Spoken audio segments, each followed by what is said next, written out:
It is a reality for many minorities getting stopped by police for what the citizens believe is the color of their skin. Last month, a Sacramento case came to light.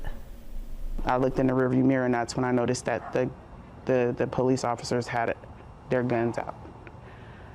They had them aimed towards the car, so I listened to their instructions to toss my keys out the window, open my door with my left hand, and get out slowly.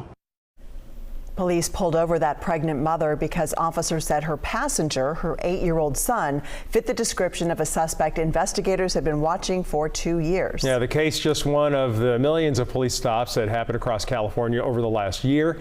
In some instances, the stop itself may be quick, but the impact can last much longer. Brandy Cummings joins us right now with part 1 of her KCRA3 Investigate series, Stopped. Brandy. Golson, Edie, good evening. For the first time ever, we've obtained statewide data showing who is pulled over most often in California and what happens once they're stopped.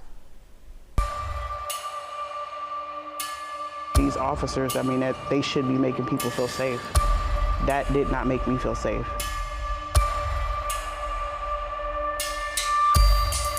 It's a story that sent shockwaves through the community. An 8-year-old boy in the car with his pregnant mother facing the barrel of a gun with a helicopter hovering as Sacramento police mistake him for a teen crime suspect. I'm outraged, I'm mad, I'm hurt. Sacramento Police Chief Kathy Lester told KCRA3 the officers conducted what's called a high-risk traffic stop, all based on the information they had at the time. But what they very quickly found out was that this was not the person that we were looking for. Chief Lester has vowed to figure out what happened, but the family says the trauma is already done. I'm still worried. I'm still scared. My name is Courtney Brignac. I volunteer. I do a lot of live painting art shows. Courtney Brignac is an artist. You may have seen her work around Sacramento. I've done a few murals around the city as well.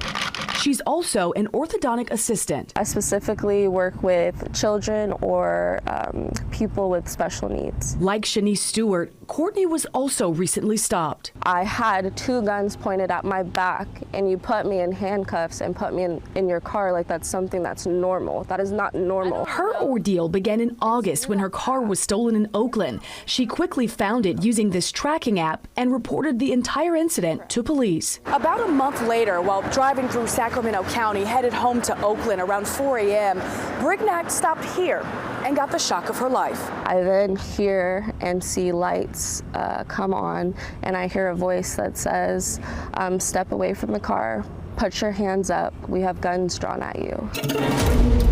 She says she was frightened, but complied before being handcuffed and put in the back of a patrol car. I continuously asked the officer, you know, like, what's going on? What did I do? Like, why are you doing this? And the officer then continued to ignore my questions. Eventually, she says officers asked if she knew the car was registered stolen. I said, no, the car was stolen August 1st, and I, the driver and the owner of this car, Courtney Brignac, recovered my car. Sergeant Amar Gandhi with the Sacramento County Sheriff's Office says deputies followed protocol, making sure the car was safe before asking for identification. Stolen vehicles are very often used in drive-by shootings, are used in robberies, are used in murders. Our ultimate job is to, 1, keep the public safe, and 2, keep ourselves safe. I felt extremely violated from that, and now I'm feeling extremely violated by the people that say that they're supposed to serve and protect me, but instead of serving and protecting me,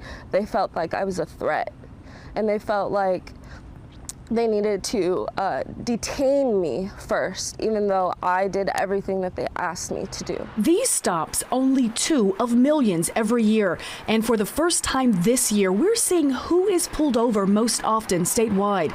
The California RIPA board released police stop data compared to the population. Overall, the disparity is greatest for multiracial and Black individuals.